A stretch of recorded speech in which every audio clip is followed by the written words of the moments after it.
Hi everybody, it's Dandruff with your news cartridge for Friday, July 28th, 2017. Holy cow, there's a lot of stuff to cover today, and we start with Doom having a free weekend on PS4. It should be noted that the multiplayer is completely free, but you can only play 2 levels of the single player. Happy birthday to one of my favorite games. Starcraft 2 turned 7 years old this week, and if that game were a person, they would be in the 2nd grade. It's kind of scary when you think about it. Twitch TV's CEO says that Starcraft 2 is one of the reasons for the success of the platform. On to release announcements with Dragon Quest XI making its way to North America sometime next year for both PS4 and 3DS. Coming in March of 2018 is Monster Hunter World for PS4 and Nintendo Switch. The Escapists 2 is coming on August 22nd, and a new level is being shown off that takes place in a prison space colony. Getting some free DLC on PS4 is Birthday's the Beginning, made by the same creator of the Harvest Moon franchise. The same content is coming to the PC version at some time in the future. And then The Long Dark has been delayed on console until August 8th in Europe because its PEGI rating has been changed to PEGI 16. The US, Canada, and Mexico use the ESRB rating system, where other countries, like most of Europe and Russia, use the PEGI system. Overwatch has gotten a patch with a huge list of notes, but one of the most important changes is the number of duplicate items players receive from loot boxes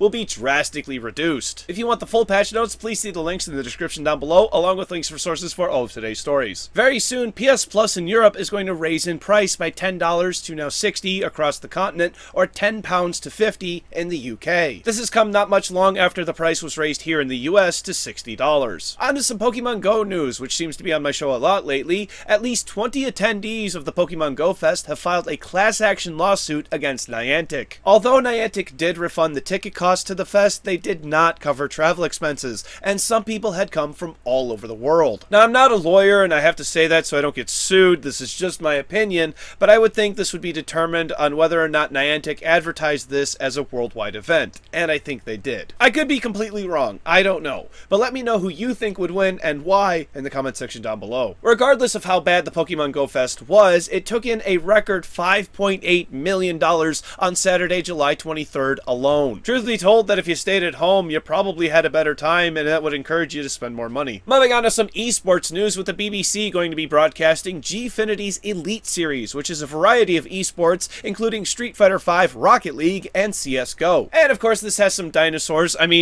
traditionalists unhappy because they can't get with the times. Esports is growing bigger and bigger every year. There's absolutely no signs of it slowing down, and it was only a matter of time before it made its way into mainstream media. Yesterday, I reported that the Call of Duty Modern Warfare Remaster was available as a standalone purchase, and today, the Steam reviews are in, and things are not good. Lots of people are commenting about performance issues as well as the high price tag. My recommendation would be to hold off for now, but I would have never released it in the state it is to begin with. Another game that cannot escape the news lately is PUBG, PlayerUnknown's Battlegrounds. This time the controversy is over a player who was banned for allegedly stream sniping. Stream sniping is the act of watching a streamer and playing the same game as them to get the upper hand in hopes of upsetting them. In most games, it's against the rules, but it's also extremely hard to prove. In this case, the player Loto received a 7-day ban for stream sniping, and he claims that he had no idea the streamer was in the game until after he killed him. Currently, Bluehole is investigating the matter and has not given an official statement just yet. And that brings us to our final topic today, which is a developer who has threatened to sue Steam users. Wait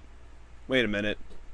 Didn't we do this last year? Oh, it's not Digital Homicide. It's arguably a bigger moron because they failed to pay attention to what happened last year when you file frivolous lawsuits against Steam users. So let's start with the game. Released on July 13th earlier this month, it's called Devoid of Shadows, developed by ArsLogica LP, and it's the only game this developer has on Steam. It has the price tag of $17.99 US and 15 reviews with mixed ratings. Ultimately, this game hasn't gotten much attention. I'm not trying to put it down, this game just isn't well known, but all that seems to have changed. Due to this game containing some rather questionable translations, Devoid of Shadows receives some criticism. Therefore, the only logical solution is to issue a threat saying any further commenters will face entrapment charges unless they can prove they know both languages and establish a prima facie case. What if they can? What you gonna do then? Oh, and by the way, a prima facie case means open and shut, which is not how something like this works at all. Finally claiming that the company will face emotional injuries, which is just plain and fucking stupid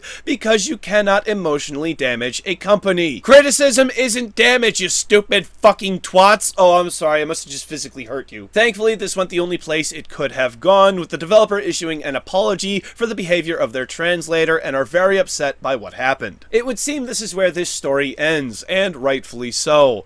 But wouldn't it just be so tiring to have to deal with another digital homicide in the news? Oh, and this translator needs to grow up and get some thicker skin. Because of how quickly they changed their tune, I don't think any further action is needed by Valve, like removing them completely from Steam. But what do you think? Let me know in the comment section down below. Once again, it's time for Monday's game releases, because I'm off for the next 2 days because I need a winner, chicken dinner. For PC, The Red Stare, Be Quiet, Douchebag, Behind Those Eyes, Underworld Dragon, Dead Moon, Revenge on Phobos, Gods of the Fallen Land, Sausage Sports Club, Ziggurat 3D Chess, The Hauchi Play, Lionheart, Secret World Legends, Seven Boys, Jewel Venture, Memories of Home, Rollout, Ellie the Jelly, Bullet Party, Aravia, Rainbow Duck, Destiny of a Wizard, Slingshot Cowboy VR, Diver, Sea Survival Simulator, Boxmaker, Fidget Spinner Simulator, Clash of Robots, Paddle Battle, Bullet Soul Infinite Burst, Watergate Extreme, and Happy Sign Adventures. Thank you very much, everybody. This has been News Cartridge. I am Dandruff. I will see you on Monday. And why are plants so skinny? They usually have a light lunch. So I'm really wondering when people are gonna stop getting all butthurt because people said mean things on the internet about the thing I made. Okay, I'm a content creator. People shit on my stuff all the time. I don't get it a lot.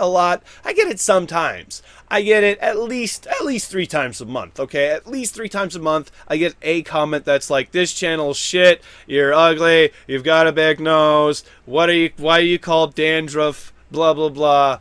Like, why you call dandruff isn't necessarily like a shot at me, but like some people are, think it's a derogatory thing. I just think it's a fun, stupid thing.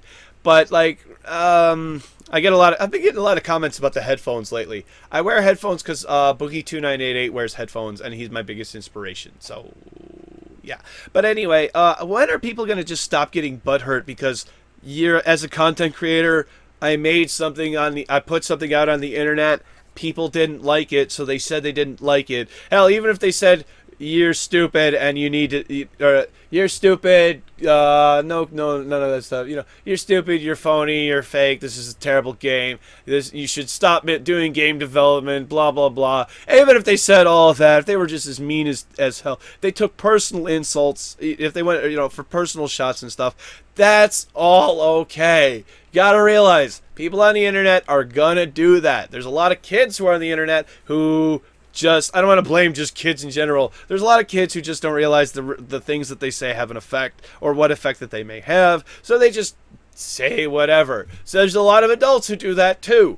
But you can't put something out on the internet and expect that everyone will like it, and then second of all, that people will stop saying bad things about it.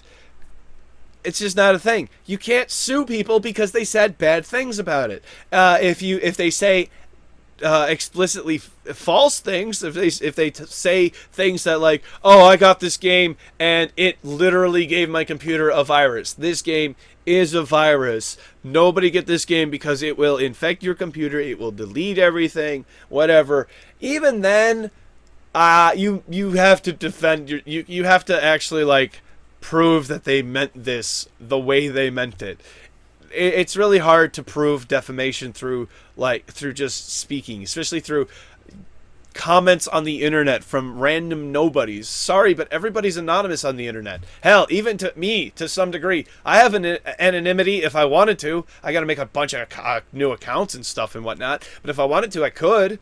Nobody would know it's me. If I were like, Blue Tom 74. If you see Blue Tom 74, well, no, that's just pulling that out of my butt. I don't know where, like, I don't. And then, really, how could they not have seen anything that happened with Digital Homicide getting removed from Steam last year? Are they just that dumb? Do they just not pay attention? Do they think that threatening people with lawsuits is really going to get them what they want? It's not. Digital Homicide had no foundation for their lawsuit. These guys would have had even less foundation for their lawsuit because somebody had already been through this and told no. Legally, even, like, in the courts. Like, that, they could go to, like, hey, look at what Digital Homicide did to Jim Sterling. You're doing the same thing. And they, no, stop. Well, I guess shitty devs are always going to be a thing, as much as that kind of sucks. The new thing is to abuse achievements on Steam. There's games where I saw Jim Sterling play a game today, or saw a video of one today, where it had like 7,000 achievements just by sitting at the menu. He was getting achievements. So that's the new form of Steam abuse. That's going to be the next thing that goes. Like Steam could, like, you're going to have to only have so many achievements for your game, or they're going to have to be approved or whatever. Shitty people ruin good things for everybody. I tell you, shitty people out there. There's just some shitty people out there who ruin things for everybody. Whatever. That's why you got to try to make the world a better place for each individual has to try to make the world a better place for everybody else. Because then those shitty people, they go away. At least they're not as noticed because they're making their world shit, and everybody goes, we don't want to go over there. We don't want any of that. We're going over here where everybody's having fun. So, PUBG. PUBG's really, really fucking good, and I can't believe that this is a game. I'm like, I really want to go play this. I don't want to do my show, and I want to play this. This is really good. I really just want to sit and play PUBG. I'm not going to browse Reddit this whole weekend because I'm just going to go play PUBG and Kingdoms and Castles because I still need to stream that. I haven't streamed it. I'm going to stream it. I don't know how you would prove stream sniping. That streamer would have to be streaming at the time that they're stream sniping, and that's just dumb. Nobody's going to do that. I mean, you'd have to be really dumb to do that. To be like, have somebody else's stream playing, be like, you're looking over, I see where he is. You know, you'd have to be communicating a little bit because you would want a friend to be there to do it. Like, you don't want to just stream snipe somebody else on your own. But even then, you'd still be looking back and forth at another screen. You'd still be tripping. I don't know. It's really hard I think it's really, really hard to prove. And a lot of it, from what I've seen, people getting banned from stream sniping, is done through word of mouth and through trust of people in the server. It's really, really hard to get evidence of it. Camera's about to shut down, everybody. Social media links are over here. Join me in the conversation in the comment section down below, so please leave me a comment. Click over here to subscribe, everybody. Click over here for yesterday's episode, where we talk about House Party being removed from Steam for pornography. Bye, everybody. Not going to get you nice fade out, but bye. Picture of fade out. Bye.